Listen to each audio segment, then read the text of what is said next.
Thank you all so much for joining us today. My name is Teresa Bukovac. I am the founder and executive director of Progressive Anti-Abortion Uprising, also known as PAAU. I am also one of the 2 activists who discovered the 5 late-term aborted babies who were discovered in a box labeled medical waste outside a DC abortion business. I am joined today with Senator Ted Cruz to demand that the Attorney General, Merrick Garland, investigates the deaths of these babies and their killer, Cesare Santangelo, the butcher of DC. Senator Cruz recognizes the emergency of ending the mass slaughter of our children by big abortion, and it is for that reason I am honored to welcome him here with us today. His ardent defense of these victims and his passionate pleas for justice have been instrumental in giving visibility to these crimes against humanity. Joining me today is PAAU's Director of Activism, Lauren Handy. The horrors of late-term abortion, partial birth abortion, and infanticide are real. I should know. I held those children in my arms. I saw them with my own eyes. I loved them. Holly, Christopher X, Harriet, On Hall, and Phoenix. Their killer needs to be held accountable. Merrick Garland, do your job. Do not be a collaborator in covering up their murder. We demand justice for the 5.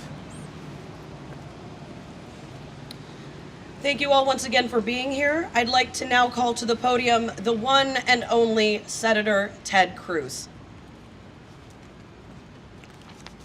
Good morning. We're here today calling for the Department of Justice to follow the rule of law, to vindicate the rule of law, and to vindicate justice. We're here today because the DC government still has not provided justice for the DC-5. The 5 children who were aborted in this city that medical experts believe were between 20 to 40 weeks gestation, with one little boy approaching nearly full term. The evidence suggests that local abortionists may well have violated federal law, congressional prohibitions on partial birth abortion. The 5 were originally part of a group of 115 aborted children that 2 women, including Teresa, obtained outside an abortion clinic in DC on March 25th. A few days later, the DC Metropolitan Police took the remains of 5 of the children into custody and gave them to the Chief Medical Examiner's office. In the days after the police took custody of the children's remains, 2 months ago, much of the media attention is focused on the activists, including Teresa, who obtained the bodies, not on the abortionists who took the lives of these children, and not on the government officials in the District of Columbia and what they were doing with the remains, or whether they were going to conduct an investigation. And then media attention disappeared from the case altogether. That's not going to stop us from demanding justice for these babies. I currently serve as the ranking member of the Senate Judiciary Committee's Constitution Subcommittee. In that capacity, I wrote a letter to the mayor of DC, Mayor Bowser, and the chief of the Metropolitan Police Department, Chief Conti, to give them notice that they have a legal obligation to preserve evidence in this case for future congressional oversight hearings. As my letter explained, Congress has unique jurisdiction and constitutional authority over the District of Columbia. And this oversight rule is especially critical when it appears that the executive leadership in Washington, D.C. may destroy or may have destroyed evidence of serious alleged violations of federal law involving constitutional issues. We've learned that an attorney for PAAU has confirmed the DC medical examiner has agreed to allow a private pathologist to examine the bodies of the 5 babies. This is a step in the right direction. But make no mistake, I think it is likely that the Senate will shift to Republican control in November.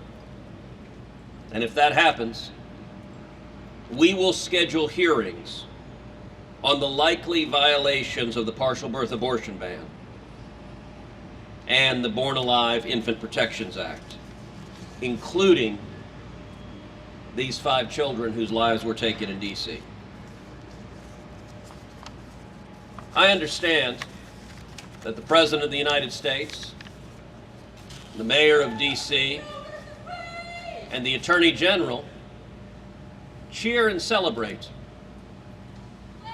the taking of unborn life. But we're standing at the Department of Justice because the Department of Justice has an obligation to follow the law. Not simply to follow the partisan preferences of the President or the Attorney General, but to follow the law. On the face of this, the evidence, the remains of these 5 children strongly suggests a violation of criminal law that to date the Attorney General is turning a blind eye to because his political preferences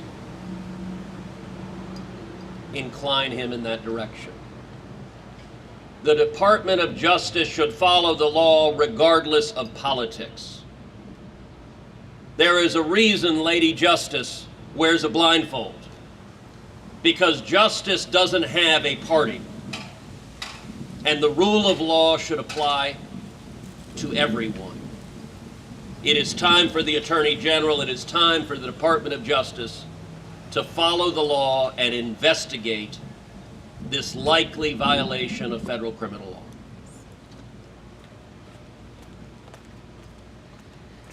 Thank you so much, Senator. The Senator will take questions now. Yes. Senator, this group says that they are a progressive leftist. Some of them have actually identified as anarchists. Can you talk about forming a coalition with them around being anti-abortion? Well, listen, I am happy to stand with anyone who defends the right to life. The right to life is fundamental. Among all of the rights we have, life, liberty, and the pursuit of happiness. You cannot have liberty, you cannot have the pursuit of happiness without first the right to life. And I will say defenders of the right to life are a broad and diverse coalition. That is a wonderful thing. And when we can stand together, when we can unite on shared values, in this instance, whether you agree with federal law or not, you might personally disagree with the federal criminal law that bans partial birth abortion or that protects infants born alive. You might disagree with that law, but it is the law, and the Department of Justice should not refuse to apply the law just because of political preferences. Yes, sir. Senator Cruz, what word of advice do you have for young Christians who want to be involved in politics and the pro-life movement? I would say speak out, speak the truth, and do so with joy, do so with happiness. This is a time where there's so much anger, there's so much division, and yet the truth is powerful. I believe the truth prevails. Every year we have the March for Life here in DC. Much of the corporate media doesn't like to cover it, but it is a powerful, unifying moment of people of all ages, people of all races, people of all ethnicities from all over the country who come together and with joy defend life. That is a powerful, powerful message of truth. Yes, sir. Do you think it would be safe to say that politicians, elected officials, a lot of them, particularly on the left, are more focused on protecting themselves rather than the citizens that they serve, especially considering the January 6th hearings today? Well, I think unfortunately for the left, the law is viewed as optional. If they disagree with the law, they refuse to enforce it. Whether it is the federal criminal law that protects these children, or whether it is the federal criminal law that protects Supreme Court justices. We saw just yesterday a man arrested for attempted murder of a Supreme Court justice. That crime was actively encouraged by elected Democrats. Chuck Schumer went to the steps of the Supreme Court and threatened the justices. The White House actively encouraged protesters to go to the home of Supreme Court justices, despite the fact that there's a federal criminal prohibition on doing so while a court case is pending. It's the only time that I'm aware of where the White House, literally from the White House press room, has encouraged the ongoing commission of a felony.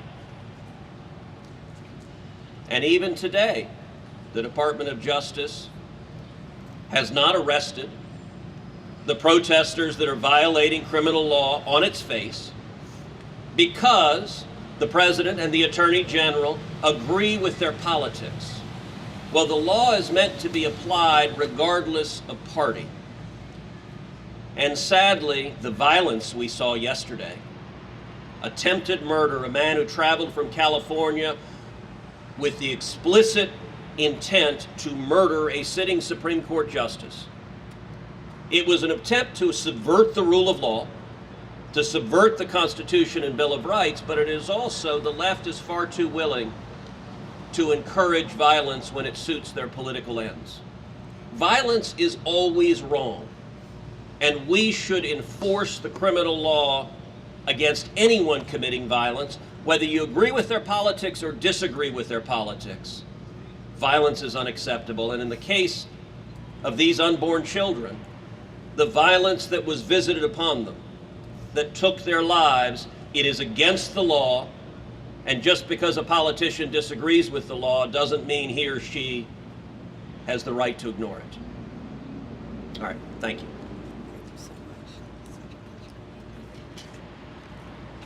Thank you so much, Senator Cruz, for being here.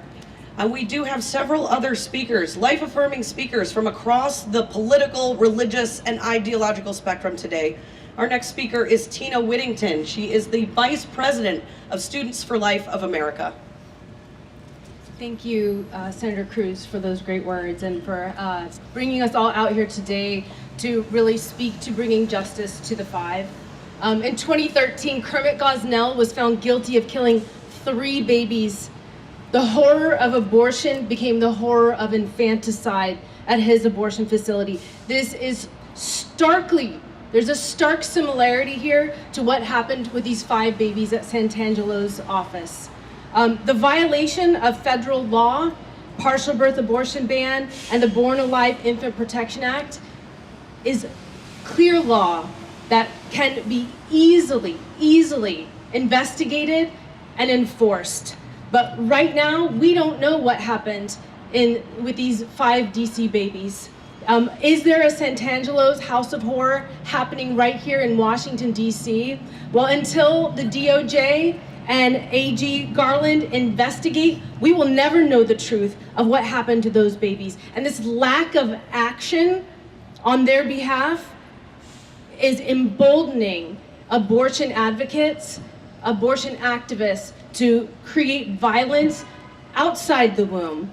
Now we know that they're going after pro-life offices that have been firebombed. They're going after pregnancy centers that have been vandalized and also firebombed. And they're also going after churches because these acts of violence and terrorism are either aimed at the defenseless, those who are vulnerable in the womb and cannot defend themselves, or who have been born during an abortion procedure and then violently their life has been ended through partial birth abortion or by having their necks snipped.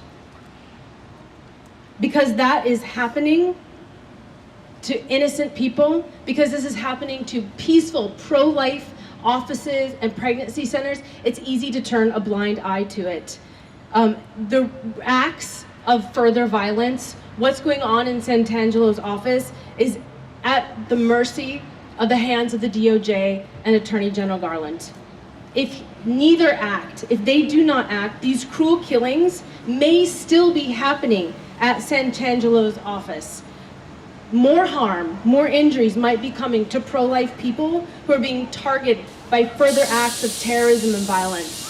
And so we're here today to ask, to demand that the Attorney General, that the DOJ takes up their duty of office to end the violence and terrorism that's happening in Santangelo's office, in this potential house of horrors right here in Washington, D.C., but also against peaceful, pro-life people who are trying to speak out for the vulnerable and the defenseless and make and empower a nation and a world where women can choose life and have the resources they need and the support they need, where no woman would ever feel like they have to have an abortion to succeed. We want to see justice to the 5, and we want to make sure that no other child will ever suffer at Santangelo's House of Horrors. Thank you.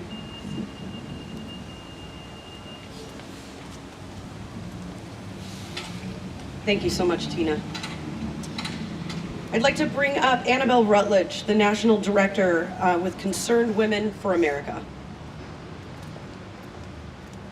Hello, everyone. As stated, my name is Annabelle Rutledge. I'm the National Director of Young Women for America at Concerned Women for America. And let me just tell you, there's a belief that young women across this country unilaterally believe one thing, and that is that abortion is good and it's something they want. And as someone who spends every single day working with women in high school, college, and young professionals across this country, I can tell you there is nothing that is more false. More and more young women are waking up to the reality of what abortion is and what it takes from us. 5 human lives. 5 fully viable babies. And more than 100 more found alongside them. And we're standing in front of a Department of Justice that has done nothing. This is a tragedy, and it's an affront to our Creator. We know in Psalm 139 it says, "For you formed my inward parts, you knitted me together in my mother's womb. I praise you, for I am fearfully and wonderfully made. Wonderful are your works, my soul knows it well. My frame was not hidden from you when I was being made in secret, intricately woven in the depths of the earth. Your eyes saw my unformed substance, and in your books were written, every one of them, the days that were formed for me." There was a Creator who knit these babies together. And we stand here, as noted, with people who don't necessarily believe everything. We don't have the same fundamental beliefs as PAAU on so many other issues.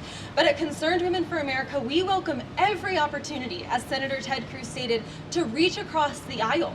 Because this is not about politics. This is about human life. Tina mentioned the name Kermit Gosnell. Everyone should know that name. He was once called a physician in the state of Pennsylvania, and today we know him as a serial killer. He was an abortionist who brutally took the lives of countless babies. But what he's known for a serial killer for is 3 lives, 3 babies, whose necks he snapped with scissors. Today we're here in DC, 5 lives, somewhere between the weeks of 24 to 40, fully viable lives. This is murder, and it needs to be accounted for. This isn't even just an issue of morality, this is an issue of the law, and that's why we find ourselves here today outside the Department of Justice. We join members of Congress, such as Representative Jim Jordan and also Senator Ted Cruz, who joined us here today, asking, and not just asking, but demanding for an investigation into these deaths. These precious children who likely took breath outside of their mother's womb. Justice is needed for these 5 children. Thank you.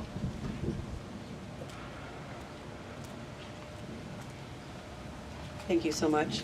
Our next speaker is the President and CEO of Americans United for Life, Catherine Glenn Foster. Thank you, Teresa. We're here today because those responsible for enforcing the law are refusing to do their duty. We're here today because we are sincerely calling upon Merrick Garland to do his job, to investigate the circumstances of the death of the DC-5. I spoke to the U.S. House Judiciary Committee a few weeks ago as the sole pro-life witness, and I was so proud to stand for moms, for dads, and for families. We must stand up everywhere to the sort of abortion extremism that is so tragically on display here in Washington, D.C., here in this building, with this refusal to investigate the deaths of the DC-5. These babies recovered on their way to being disposed of as if they were medical waste. These babies are potentially evidence of federal crimes. But Planned Parenthood and every local abortion business knows that if you own the politicians and if you can convince them not to look for the truth, then no one will know the truth. Investigate the circumstances of the deaths of these children. Do justice for the DC-5 and for their constitutional and their human right to life.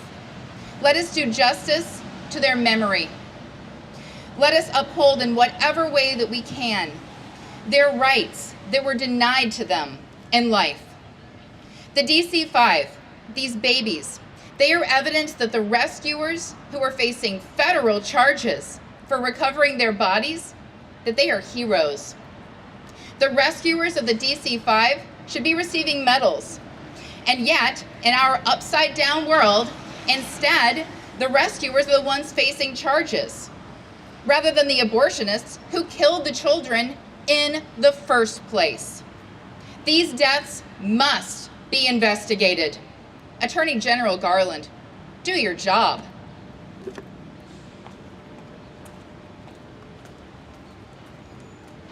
Thank you, Catherine. All right, next we're going to hear from Janae Strachey, the Director of Grassroots at Heritage Action. Hello. Thank you everyone for coming. It is truly a sad day that we're here. It is a travesty that we're having to call on the Department of Justice to do their job. I want to remind you all that these are small, innocent, helpless babies. These are children that we are supposed to care for.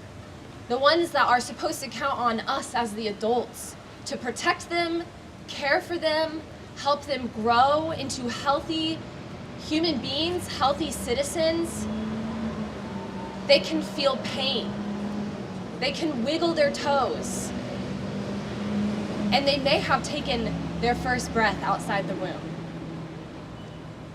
If these babies were so-called wanted, the world would be turning upside down, calling for justice in this situation.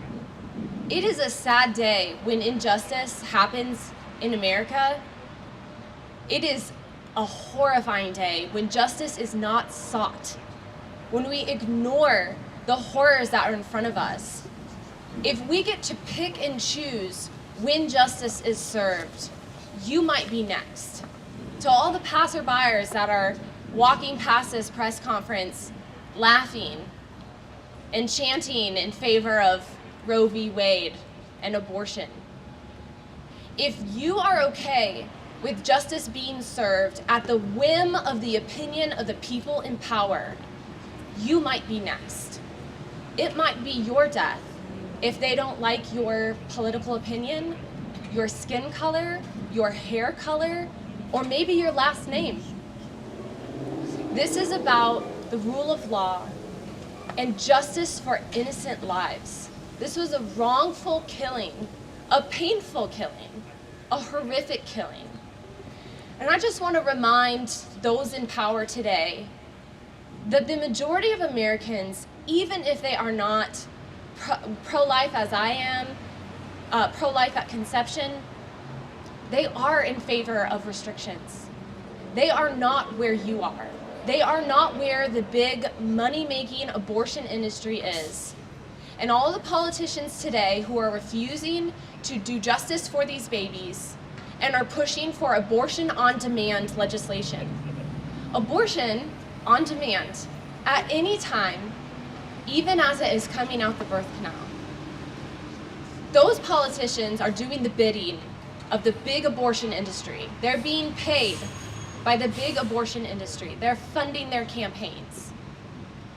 The American people are not with you, and we will vote you out. We will see a culture of life in this country. Thank you.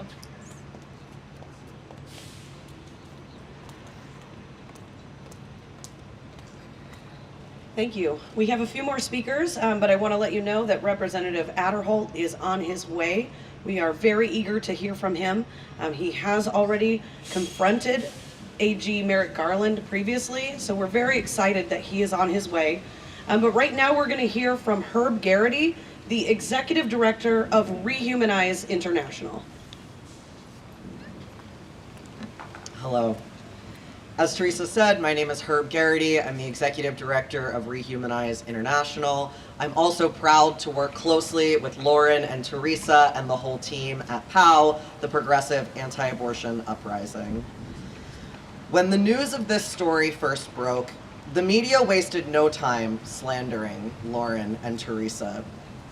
Disappointingly, even some in the pro-life community repeated these accusations and lies about their intentions or the veracity of this story. I got to see, particularly my friend Lauren, publicly demonized as both a creepy fetish fetishizing ghoul, but also by many lionized as a living saint and a hero. Unfortunately, the reality is far less interesting than either of those characterizations. Lauren Handy is a human being. She is complicated and endearing and frustrating and eccentric. At the end of the day, no, Lauren Handy and Teresa Bukovac should have never had the bodies of deceased human babies in an apartment. But that is because Dr. Cesare Santangelo should have never killed those innocent babies. These children deserved better. They were human beings who were worth more than the couple of thousands of dollars Cesare Santangelo charged to exterminate them.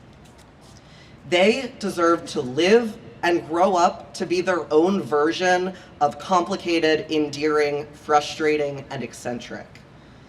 We will never know who Harriet, Christopher X, Holly, Angel, and Phoenix would grow up to be. But we can fight today to ensure that no other child faces their gruesome fate. We are here today calling on Merrick Garland and the Department of Justice to do their job and investigate these homicides. Join me in calling for them to do your job. Do your job. Do your job. Do your job. Do your job. Do your job. Do your job. Do your job. Do your job. Do your job. Justice for the five. Justice for the five. Justice for the five. Justice for the five. Justice for the five. Justice for the five. Thank you everyone for being here. This fight is not over. Thank you. I am very honored to introduce Representative Robert Adderholt.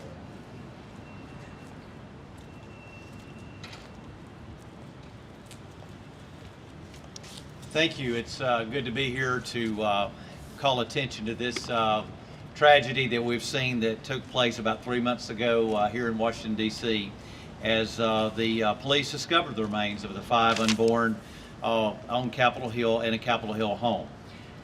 Unfortunately, their lives were tragically ended at the clinic that was run by a late-term abortionist. As most everybody knows by now, when the babies were discovered, they just made the assumption that without medical evidence to back it up, that they were lawfully aborted. but they did no autopsies and no investigation followed.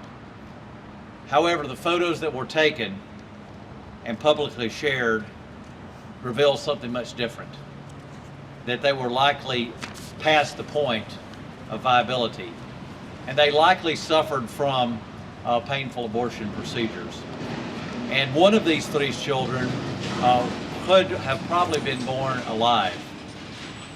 These babies deserve life, but now the painful reality of their death, now that that's happened, they deserve justice. And the abortionists must be held accountable for the role, and we must hold the president, we must hold the administration, we must hold Washington, D.C. government accountable for not following the law of the land.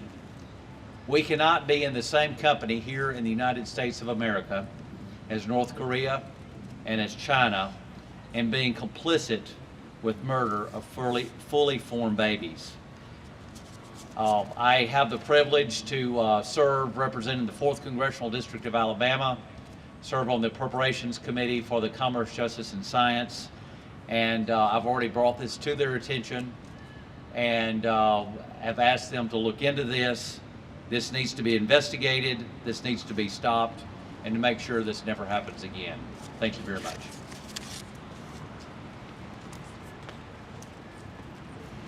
Thank you so much. Representative Adderholt will take questions if we have any from the press. What was your reaction to this man, this young guy who's arrested with a firearm with the intent to kill Brett Kavanaugh, his family? Oh, well, I mean, certainly, I mean, it's totally unacceptable. I mean, we've come to a place here in the United States of America that, you know, 20 years ago, you'd not even dreamed of that happening, maybe even 10 years ago. But unfortunately, we have come to a point where it's so unbelievable that somebody can be so passionate about that they would go out and try to kill a member of the Supreme Court or any other official, elected official. I mean, you know, myself, I serve as an elected official working on these issues, but, you know, we have to go by the rule of law in this country. That's what this country was founded upon, and that's what, if we're going to have a republic that lasts, and I see it from countries around the world, the countries that have all the upheaval, all the problems with their governments is when they don't enforce the rule of law. And that's what we need to make sure that we do in this country. And there's no place for what we saw just this week with the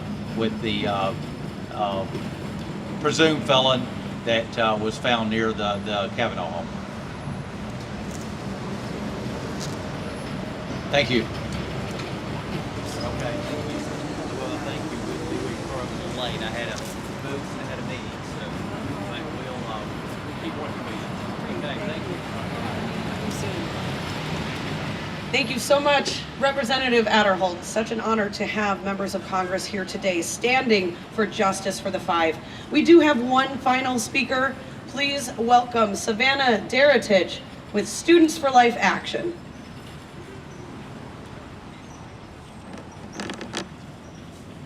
Hello, everyone. My name is Savannah Daratic, and I'm the State Government Affairs and Public Relations Coordinator, Students for Life Action. It breaks my heart that again and again we have to be out here demanding justice for these 5 innocent babies that were so violently and quickly ended. Just like I said last time we were out here, if anyone looks at these images, at these 5 precious babies, and their hearts don't feel like they're being ripped or that they're going to throw up, you've lost your humanity. The abortion industry promotes a culture of death and hopelessness disguised as female empowerment. This billion-dollar industry thrives off the lie that we cannot be equal, have a career, or have success in life without the violence of abortion. This is the biggest lie to women like me. Having children doesn't disempower us. I believe it empowers us even more. We do not have to reject our natural design of our bodies in order to be equal to men or to succeed in this world, as if the ability to create life were a weakness rather than a strength. It empowers us to embrace our fertility, to embrace the gift of life, and to embrace who we are as women. We hope and pray that the mothers of these 5 babies find redemption, hope, and forgiveness. I cannot imagine what they are going through right now. This violence must stop. Violence in the womb leads to violence in the streets.